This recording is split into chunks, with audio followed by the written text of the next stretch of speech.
საღამომშვიდობის აქ ალბათონო და ბატონებო დღეს პარასკევია 7 საათი და ეთერშია ток-შოუ ინდიკატორი მე კი გიორგი წულაია ვარ.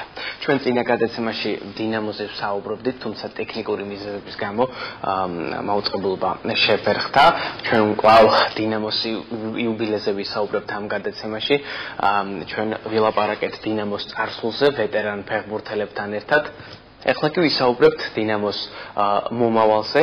ამჟამად ბათუმის დინამოს სათავეში მოსულია ახალგაზრდების ჯგუფი, ახალი ძალა, ეს ბიჭები წარსულში ფეხბურთელები იყვნენ, მათ იციან დინამოს შესახებ ყველაფერი და სწორედ მათთან ერთად განვიხილავთ ჩვენ დინამოს მომავალს, ბათუმში სტადიონის მშენებლობას, ბავშვთა ფეხბურთს და ასე შემდეგ. ჩვენი სტუმრები არიან დინამოს პრეზიდენტი ოთარ ფედიჩკინი, ლიცენზირების მენეჯერი არჩილ ინსკირველი, მარკეტინგის მენეჯერი კარლო მუგბანიანი და ასევე გუნდის უფროსი ბესიკ თედორაძე. მადლობთ ბატონებო, რომ მობრძანდით ჩვენთან ერთად და ვისაუბრებთ ხიათ დინამოს შესახებ. პირველში თქვენგან მინდა დავიწყო ბატონო ოთარ. 90 წლის თავი იზეიმა დინამომ, როგორ ჩაიარა იუბილემ, რო გითხრათ მოკლედ, არაერთი ცნობილი ფეხბურთელი იყო ჩამოსული ბათუმში. მინდა პირველ რიგში დიდი მადლობა გითხრათ იმისათვის, რომ მოგვიწვიეთ და ეს გადაცემა მივიდეთ ბათუმის დინამოს დაეთმო. ალბათ. და შეეხება 90 წლის იუბილეს, ესე ვთქვათ, რომ ვინც იყო ჩამოსული სტუმრები, ეს გრანდიოზული საღამო გამოვიდა. ეს ბათუმის დინამოს მიეძმა, ეს ქალაქის ზეიმი იყო. შეეხება სტუმრები ჩვენთვის ხო ცნობილი ფეხბურთელები იყო და ეს 90-იან წლების ყველა ის წარმატებული ფეხბურთელები იყო ჩამოსული. ეგრევე იყო ძველი ვეტერანი ფეხბურთელები, ალექსანდრე ჩიუაძე, რევას ცოძუაშვილი, ვაჟა ჟვანია, იანოდია და ესეთი კარგი ლამაზი საღამო გამოვიდა. ეხლა ტურნირის პროცესს იუბილეს დაემთხვა ასევე იუბილე ბავშვთა ფეხბურთის ტურნირში, რომელიც თორემ უკვე დასრულდა. შეგვიძლია ამ ორი სიტყვით ამის შესახებ გითხრათ, ეს იქნება ტრადიციული და ყოველ წელს გაიმართება თუ ერთჯერადი იყო? ანუ მარტო კონცერტი არ ყოფილა, მარტო საძემო ვახშამი არ ყოფილა, იქვე ანუ საღამოს კლუბშიც იყო ახალგაზრდებისთვის ბათუმის დინამოს მიზნული ხამის კლუბში. და ტურნირი ჩატარდა, საერთაშორისო ტურნირი ჩავატარეთ ბათუმის დინამოს მიზნად 10 წლის განმავლობაში ესეთი ტურნირი არ ახსოვს, ბათუმს დაჭარა საერთოდ და ძალიან ესეთი წარმატებული ტურნირი გამოვიდა, ჩვენ ბავშვებმა გამოცდილება მიიღო მცირე უდელით, მაგრამ ძალიან კარგი ტურნირი გამოვიდა და დიდი მადლობა ყველა ორგანიზატორებს ამისათვის. კარგი მადლობა, ჩვენ ამ ბავშვთა ტურნირს ცოტა მოგვიანებით აუცილებლად მივუბრუნდებით, თუმცა მანამდე ბატონ არჩილს მინდა ვკითხო გუნდის გეგმების შესახებ. რა გეგმები აქვს დინამოს სამომავლოდ? დინამოს თუ შეიძლება მიკროფონში ისაუბრეთ. მადლობთ. მოგესალმებით. დინამოს გეგმები შესახებ დავიწყოთ ამ სეზონიდან და შემდეგ ძელვადიან ძირითადი გუნდის გეგმა რა თქმა უნდა უმაღლეს ლიგაში დაბრუნება აუცილებლად საყოფელობაში და იქ რა თქმა უნდა თავის დამკვიდრება როგორც დინამოს ტრადიციას და სტატუსს შეეფერება. ამასთანავე გაწერილია დინამოს გეგმა, რომელიც 5 წელზეა გათვლილი და რომელიც ძირითადი და მთავარი მიზანი პირველი გუნდისთვის საკუთარი აღსაზრდელების მიწოდება, კვალიფიციური ხმელების და გამართული სისტემის დახმარებით. ამისთვის ძალიან ბევრი რამეა საჭირო. პირველ რიგში ინფრასტრუქტურის მოწესრიგება, რომელიც გარეშეც შეუძლებელია საქმის გაკეთება. ძირეკ იუბილეს შემდეგ 5 დღის განმავლობაში თბილისში მყოფებოდა, იქ იყო შეხვედრები და სემინარი ფედერაციაში, იყო სხვადასხვა დონეზე შეხვედრები, როგორც ოფიციალური, ისე კულუარული. და როგორც იცით იუბილეზეს გაჟღერდა, რომ ქალაქის საკრებულომ გამოყო 2,5 მილიონი ლარი დამტკიცდება ეს თანხა ანგისის ფაზის რეაბილიტაციისთვის. იქ განსაზღვრულია ერთი ბუნებრივი და ორი ხელოვნური მოედნის სტანდარტული მოედნის მოწყობა ერთ ტრიბუნასთან ერთად, მაგრამ სასურველი იქნებოდა კიდევ მთლიანად აგვეთვისებინა ეს ტერიტორია და ეს თანხა საკმარისი არის თუ არა, რაც საკრებულომ გამოყოფათ იმ მთლიანი კომპლექსის მოსაწყობად? ეს თანხა არ არის საკმარისი, რა თქმა უნდა ძალიან დიდი მადლობელი ვარ ყველა ბათუმელის სახელით, ყველა სპორტის და ფეხბურთის მოყვარულის სახელით. მადლობას ვუხდები მათ, მაგრამ დაახლოებით უხეში გათხოვებით 1.5 მილიონ ლარი კიდევ სრულად გადაწყვეტ ამ პრობლემას და ამ საკითხზე მიდის მუშაობა იყო შეხვედრები, წინასწარ არ გავუსწრებთ მოვლენას, მაგრამ შეიძლება ეს საშვილიშვილო საქმეს გამოვიდეს, იმიტომ რომ ის პრობლემები საერთოდ კლიანად ქართულ ფეხბურთსაც აქვს და კერძოდ ჩვენ რეგიონში ამ ყველაფრის უქონლობასთან და გაუმართავი სისტემის არსებობამ და უქონლობამ ამ ინფრასტრუქტურის გამოიწვია. თავარი პრობლემა არის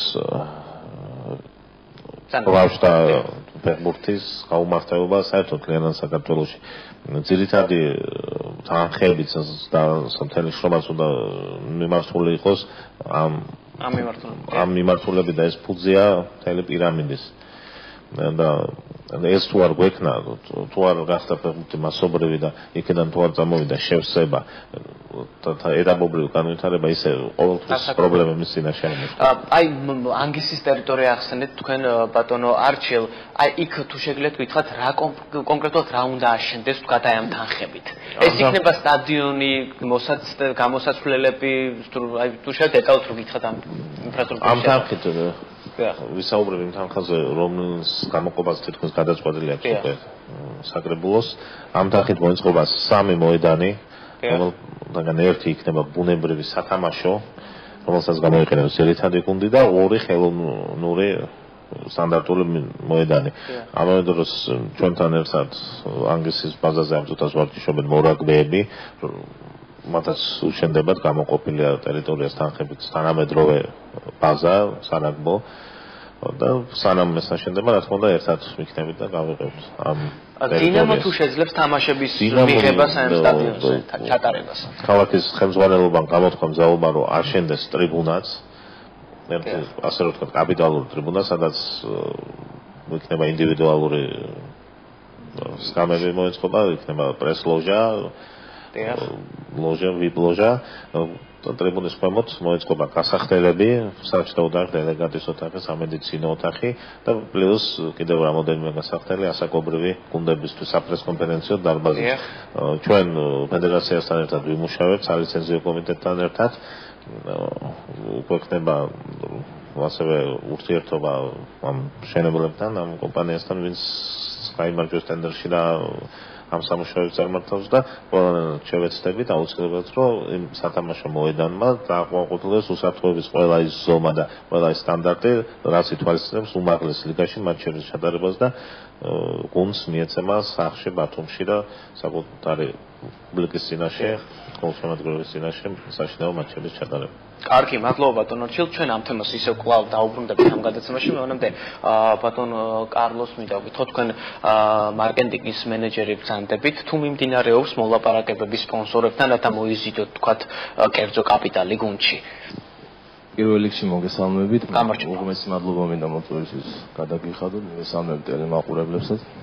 რაც შეეხება მარკეტინგის მხრივ კლუბში ამაზე მუშაობთ ჩვენ და ძირითადი სამუშაოები ესე რომ ვთქვათ წლის მოლაპარაკებები სპონსორებთან შემაჯამებელი დავასრულეთ და მე წინა გადაცემაში ბატონ პესო ჩიგურდანიძესთანაც ვილაპარაკე და ესეთად ინკოგნიტო დავტოვეთ ის კომპანია და დღეს შემიძლია უკვე ვთქვა ტელევიზიით გავაჟღერო რომ ჩვენ ის კომპანია რომელსაც გადაცემაში ვახსენე არის ანაგი, ჩვენ შევთავაზეთ ტექნიკურ ხარეს მთლიანად უზრუნველყოს ანაგი დინამო ბათუმის და ასევე ვისარგებლებს შემთხვევით და 25 წელი უსრულდება კომპანია ანაგის და მინდა წარმატებული სამუშაოების გაგრძელება უსულო და რა ვიცი ყველაფერი კარგი. რაც შეეხება კლუბთან მიმართებაში, ასევე ჩვენ მოლაპარაკებას ვაწარმოებთ, კიდე დაწყებულია, ესე რომ ვთქვათ, მომავალ წლიდან მარდი კომპანიამ მარდი ჰოლდინგმა გამოთქვა ჩვენთან და რომელმაც დაგვეხმარა ხონიზე ესე რომ იუბილეისთან დაკავშირებით გენერალური სპონსორი იყო ამ იუბილეისთან დაკავშირებით დიდი სამუშაოები გაწია, ასევე კიდე ყველა იმ კომპანიას თქვენ ტელევიზიას კიდე მადლობა მინდა გადავუხადო, ვინც ხარი დაგვიჭირა.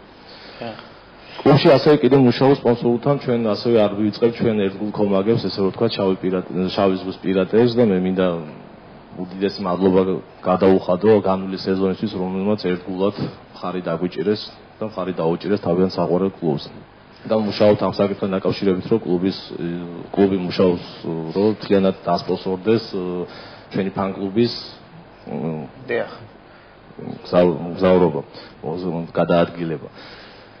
და რაც შეიძლება მეტი იმედი გვაქვს, რომ მეტი ფანები შეგვემატება კიდე და სულს გამოთქვამს, რომ ჩვენ თამაშებზე იაროს გასვლის თამაშებზე, და თქმა უნდა სახლის თამაშებზეც.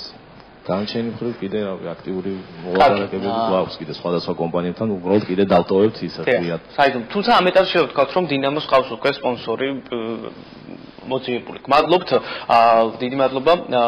ბატონ ბესოს მინდა ვკითხოთ თქვენ გუნდის უფროსი ბრძანდებით. ბატონ ბესიკ, ამ ეტაპზე იუბილესთან დაკავშირებით ჩატარდა ბავშვთა ტურნირი, იყო ჩამოსული უკრაინის დელეგაცია ქალაქ დონეცკიდან, კლუბი შახტიერ, ეს დიდი კლუბია ჩვენი მასშტაბებით. რა სახის მოლაპარაკებები გაიმართა და თქვათ რა კონტაქტების გასვლა იგეგმება მომავალში? რედაქცი მოგესალმებით. დიდ მადლობას მოგიხდით. მოწვევისთვის. ჩატარდა ძალიან კარგი ტურნირი ჩატარდა, სადაც იყო აზერბაიჯანული კლუბები, იყო თბილისის კლუბები, იყო ბათუმის ადგილობრივი აჭარის კლუბები იყო, რომელიც დამთავრდა აზერბაიჯანის ინტერის გამარჯვებით. ჩვენთან სამწუხაროდ ასე მოხდა აჯობეს იმ პატარა ბავშვებმა.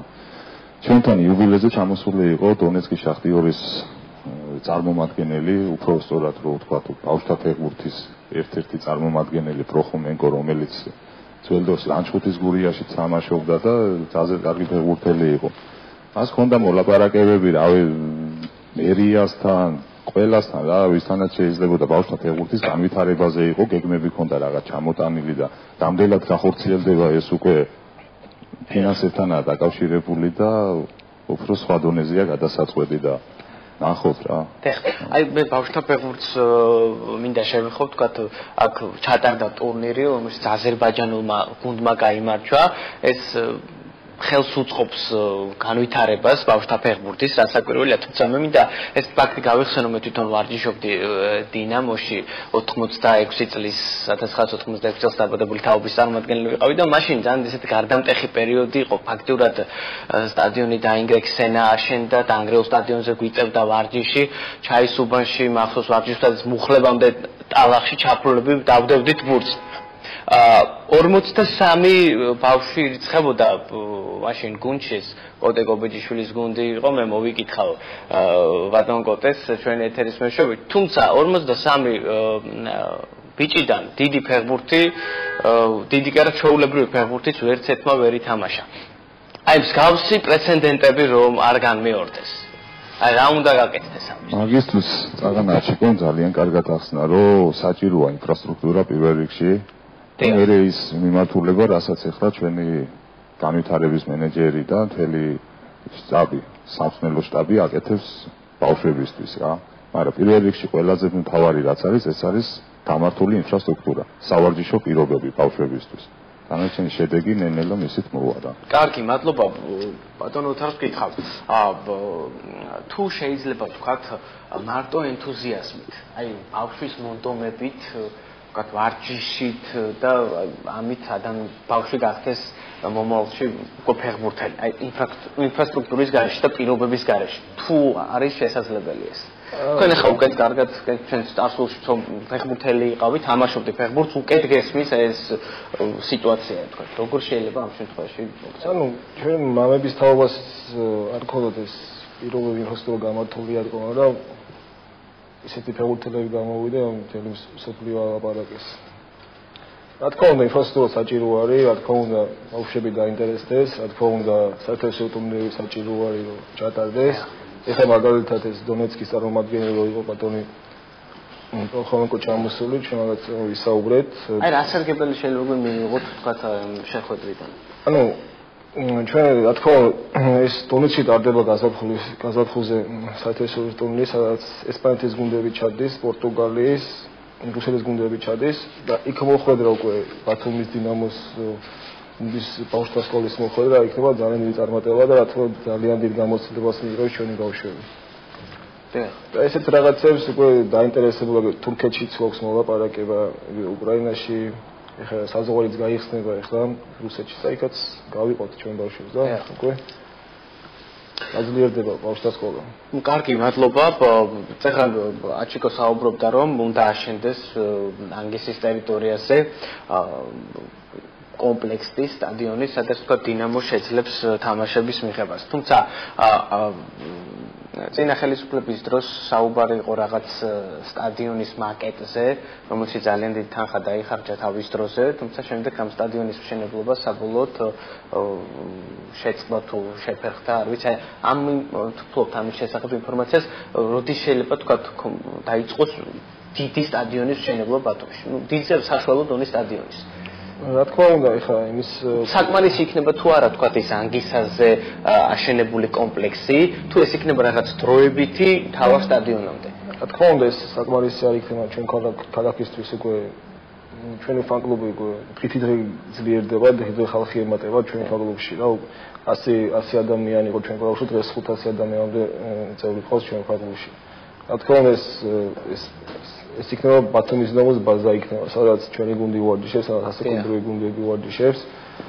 და დიდი სტადიონი რა თქმა უნდა საჭიროა ჩვენ ქალაქის და ესეც ვიცი რომ ეს ახლა მომავალში დაიწყება მშენებლობა მაგას, დიდი სტადიონის.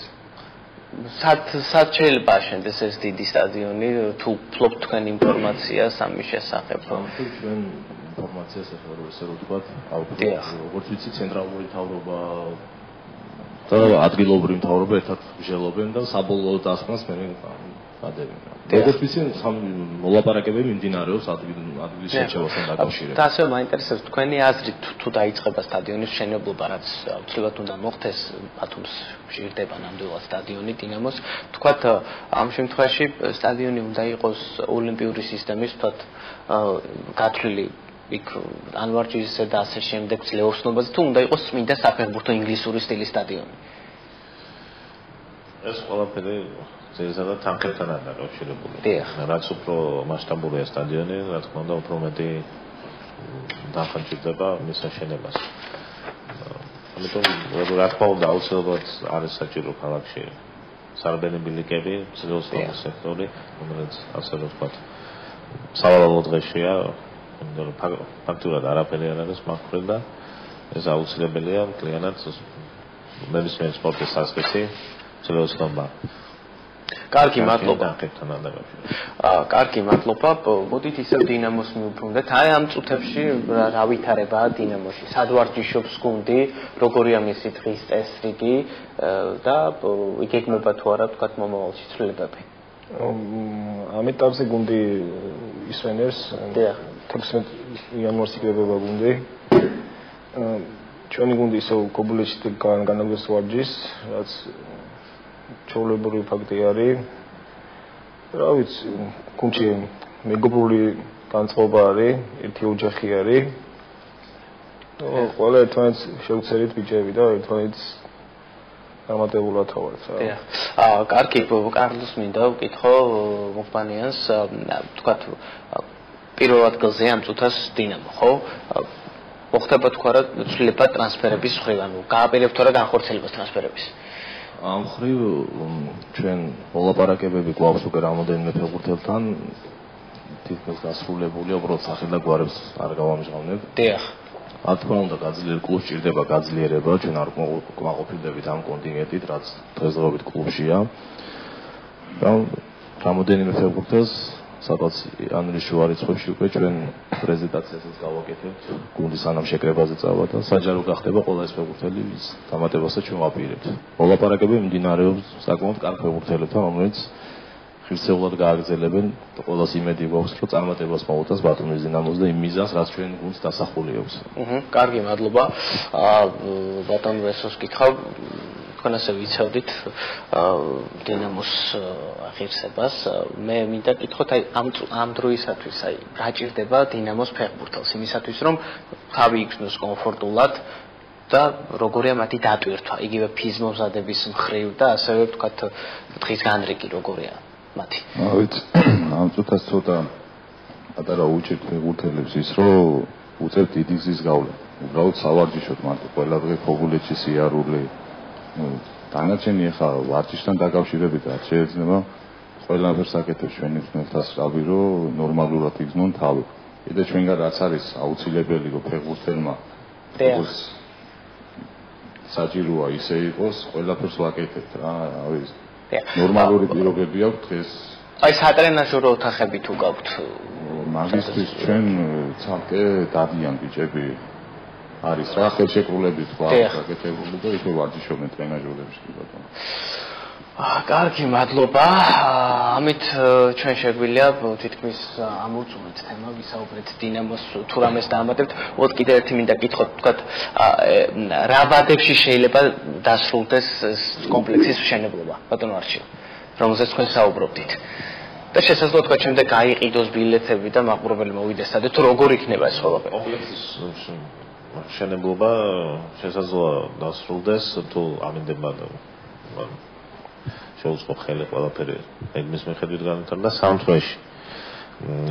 ვერ ვიტყვი თვითონ ტრიბუნის მშენებლობა რამდენ ხანში შეიძლება დასრულდეს, მაგრამ ხელოვნური საფარზე სამუშაოების დაწყებიდან სამთვეში უკვე სავარჯიშოდ გასვლა შეიძლება ძირითადი გუნდს და ასაკობრივ გუნდებს და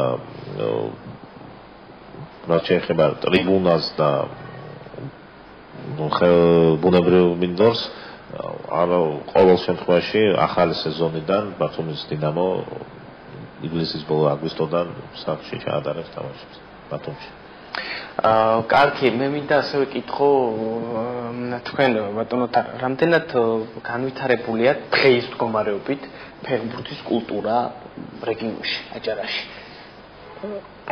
რაც შეეხება ხა ეს მასობრივა ბათუმში ტარი იყო ფეხბურთის მიმართ, ჩვენ ჩამოვაყალიბეთ ესეთი პროექტი გვაქვს, უფასო ფეხბურთი ქალაქში.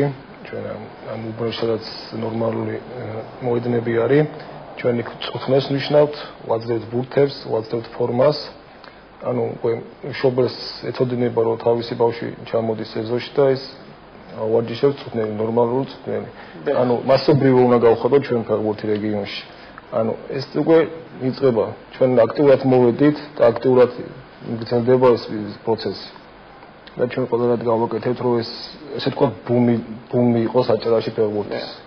აი სტადიონის არ ქონამ და სხვა მიზეზებმა ხო არ განაპირობა ის რომ დღეს იმ დონის იმ რაოდენობის მაყურებელი არ ყავს დინამოს როგორც ადრე.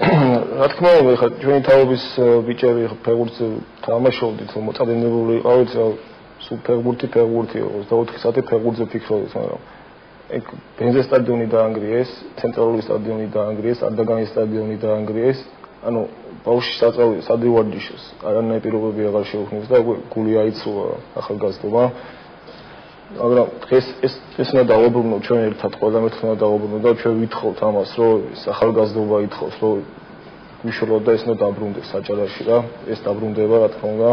აწუნებული ვარ რომ ეს ახლა მომავალში დაბრუნდება ეს ყველაფერი. კარგი, მადლობა. გთხოვთ ძალიან. ეს დავამატებ მეორე წელი როცა დაიწყება ჩვენი თხოვნა იქნება ყოველას, იმიტომ რომ უკვე ესე რომ თქვა გარდამავალი ეტაპი იწყება, ანუ კლუბი უნდა გადავიდეს უმაღლეს ლიგაში, უნდა დაბრუნდეს და ჩვენ რა ვიცი, იმედი გვექნება რომ მაყურებელი დაუბრუნდება და თითოეულ ბათუმის მოქალაქეს ვთხოვთ რომ გვერდში დაგვიდგეს და შემატკივროს თამაშებზე. ჩვენი თხოვნა და ამისთვის წინასწარ დიდ მადლობას გადავხდი და შევერთეთ ჩვენ ფან-კლუბს. მადლობა, ბატონო არჩილს მინდა ვკითხო. ბატონო არჩილ, ახლა ჩვენი თაობა იგივე თქვენი, ჩემი ყოველთვის რაღაც მიირწოდა, განსაკუთრებით ბიჭები, ბურთისკენ თამაშობდით ეზოში ფეხბურთს, ქუჩის ფეხბურთი იყო განვითარებული, თქვათ მაღალ დონეზე და ქუჩის ფეხბურთიდან შემდეგ უკვე ხდებოდა კიდეც შევსება, იგივე დინამოს და ასე შემდეგ. აი დღეს ბავშვები მიჯაჭვულები არიან კომპიუტერზე, თქვათ, აი თუ შეგიძლიათ პარალელს გავლება, თქვათ, როგორ უნდა მოხდეს ისე, თქვათ, დაუბრუნოთ, გაიარონ მათ ქუჩის ფეხბურთის გაკვეთილები. გამოვიდნენ ვირტუალურ სამყაროდან და გადავიდნენ რეალურში. რა თქმა უნდა, ეს ერთ-ერთი მნიშვნელოვანი პრობლემაა, საერთოდ სოციალური პრობლემაა ასე ვთქვათ საზოგადოებაში. დღევანდელი ახალგაზრდობა, მოზარდე თაობა მართლაც მიჯაჭვულია კომპიუტერულ თამაშებთან, ნაკლები დრო ეთმობა სპორტს და კერძოდ ქუჩის ფეხბურთს და ამისთვის როგორც ბატონმა უთარმა ახსენა ერთ-ერთი ამ პრობლემის დასაძლევი პროგრამა იქნება ეზოს ფეხბურთი, რომელიც ბათუმის თითოეულ უბანში გახორციელდება, სპეციალურად უკვე შერჩეულ სტადიონებზე და თითქმის უკვე შერჩეულ კვალიფიციურ მწვერვალთან ერთად და ეს დააბრუნებს, ასე ვთქვათ, მოახედებს მოზარდს ფეხბურთისკენ. პლუს ამას ძალიან მნიშვნელოვანია თქვენ ახსენეთ მაყურებლის დაუბრუნება სტადიონზე და ამის მთავარი კატალიზატორი ისევ ძირითადი უნდა იყოს ბათუმის დინამო, ისევ ბათუმში ჩატარებული თამაშები, ერთგვარი პრესტიჟის ამაღლება საფეხბურთო კლუბისა და ზოგადად ფეხბურთის უნდა იყოს ამ ყველაფრის კატალიზატორი, რომ მოზარდები აქტიურად იყვნენ ჩართული და ჯანსაღი ცხოვრების წესს ეს არა მარტო საფეხბურთო, საერთოდ სოციალური პროექტიცაა ერთგვარად. მადლობთ ბატონ ბესიქს მინდა გითხრა მედიის როლი რეგიონის ფეხბურთში, ჩვენს რეალობაში ბათუმურ ფეხბურთში. ცნობილია რომ დასავლეთის ქვეყნებში იგივე იტალიის სერია, ინგლისის პრემიერლიგა ძალიან დიდი გავლენა აქვს მედიას, იქაური გამოცემები ფაქტურად დიდ გავლენას პოვებენ ამა თუ იმ გუნდის გუნდში მიმდინარე პროცესებზე. თქვენ როგორ გესახებათ მედიის როლი ჩვენთან? რა თქმა უნდა, მედია პირველ რიგში ძალიან დიდ როლს თამაშობს საერთოდ ფეხბურთს რო შევეშვათ ყველასთვის რა, მაყურებელი მაინც ყველა მიჯაჭვულია უმეტესობა, ვისაც შესაძლებლობა არ აქვს რომ სტადიონზე მივიდეს, ნახოს ეს ფეხბურთი ყველაფერი ტელევიზორთან. და ამიტომ პირველ რიგში ყველაზე დიდი როლს თამაშობს მედია რა, სპორტის განვითარებაში. კარგით, მადლობთ. დიდი მადლობა ბატონებო, რომ გავამატებ. კიდევ იუბილეის მერე დაუბრუნდა და მინდა დიდი მადლობა თავრობას უთხრა. იმ დღეების განმავლობაში მოიხსენებათ ჩვენ რეგიონში იყო უშუქობა იყო, უამინდობა იყო და ერთ-ერთ თავრობის 10 წელს ერთი წუთით ყურადღება არ მოუდოვებია ჩვენს მიმართ, არც საკრებულოს, არც ქალაქ ბათუმის მერიას, არც აჭარის თავრობას. ყველა წუთში კითხულობდე, აბა ბიჭებო რა გინდათ, აბა რა გინდათ და ყველას ძალიან დიდი მადლობა მინდა მიუთხრა და გასაკეთებ აჭარის ტელევიზიას, ბატონ სოსოსტურას მინდა მოულოცო და ის კიდევ ის დანიშნო და აი ადამიანებს ვინც ხარი დაგვიჭირა ამ ღონისძიების, ეს გრანდიოზული ღონისძიების ჩატარებაში ვინც ხარი დაგვიჭირა, ყველა ძალიან დიდი მადლობა და ბათუმის დინამო აუცილებლად დაუფასებს ამის დახმარებას ქალაქს. დიდი მადლობა, მე კიდევ ერთხელ ვულოცავ ბათუმელებისთვის ყველაზე საყვარელ გუნდს დინამოს 90 წლის იუბილებს და ვულოცავ ყველა მის გულშემატკივარს დამდეგ შობა ახალ წელს, ჩვენ წელი 2003 წელი დასრულდა. დიდი მადლობა რომ თქვენ იყავით ჩვენთან ერთად მთელი წლის განმავლობაში. ბიჭებსაც დავამშვიდობთ, თუ გსურთ მიულოცოთ თქვენს გულშემატკივარს და ამით დავასრულოთ. მადლობას მოგცემთ, ვინც გვერდში გვედგა ამ წელს განმავლობაში, ამ წელს განმავლობაში ყველას მადლობა, ვინც უდიდეს დახმარება გაგვიწია 90 წლის იუბილეისთან დაკავშირებით საორგანიზაციო თუ ფინანსურ საკითხებში. ძალიან დიდი მადლობა ჩვენ გულშემატკივრებს, ჩვენს ერთგულ ფანგლობს და დიდი მადლობა მინდა მოახსენო აჭარის ტელევიზიას, იმიტომ რომ ამ ბოლო ხანში ძალიან გვიდგას გვერდში იგივე სპორტული ტოქ-შოუების, იგივე თქვენი გადაცემა, რომელმაც მესამე ეთერი მიუძღვა და ძალიან მართლაც დიდია მედიის როლი და მავხრივ ძალიან აქტიურობა იგრძნობა თქვენი მხრიდან და ყველას თქვენ სტუდიას მიულოცავ დამდეგშობა ახალ წელს, ყველა მაყურებელს, საუკეთესოს და ბედნიერებას ვუსურვებ. მეც ვერთები ბატონი არჩილის ნათქვამს და ყველას ორმესი მადლობა მინდა გადაუხადო აჭარის თავრობას, ქალაქ მერიას, საკრებულოს, აჭარის ტელევიზიას, ყველა იმ სპონსორს, ვინც გვერდში დაგვიდგა და ასე ყველას ბათუმეს მინდა მადლობა გადაუხადოთ. ავიც ერთი ლამაზი ღირსშესანიშნავი დღე ვაჩუქეთ ბათუმს ჩვენი იუბილეის 90 წლის თავით, ბათუმის დინამოს 90 წლის თავით. და ასე მინდა ვისარგებლო კიდევ, როგორც ვიცი, თქვენი გადაცემა წლის ბოლო გადაცემა და მე მინდა ვისურვოთ წარმატებები თქვენ ტელევიზიას, თქვენ გადაცემას, თლიან კოლექტივს და ვისურვოთ ულებს. დიდი მადლობა. ბედნიერებას და წარმატებებს. დიდი მადლობა. დიდი მადლობა მინდა გადაუხადო ყველას გვერდში დგომისთვის, პირველ რიგში თქვენს ტელევიზიასაც. ძალიან კარგად აღნიშნა, რომ ასე ყველა იმაში ძალიან მაგრად გვიდგახავთ გვერდით და ვისარგებლებ მომენტით და თლიან საქართველოს, თლიან აჭარას ყველას იულოცავ დამდეგ შობა ახალ წელს. დიდი მადლობა ყველას მოგილოცავთ დამდეგ შობა ახალ წელს, ასევე ტელემაყურებელსაც. მინდა გითხრათ, რომ ინდიკატორის ბოლო გადაცემა იყო 2013 წელს, ჩვენ უკვე შევხვდებით მომავალ წელს განახლებული ეთერით და უკვე სულ სხვა თემებით. ნახვამდის.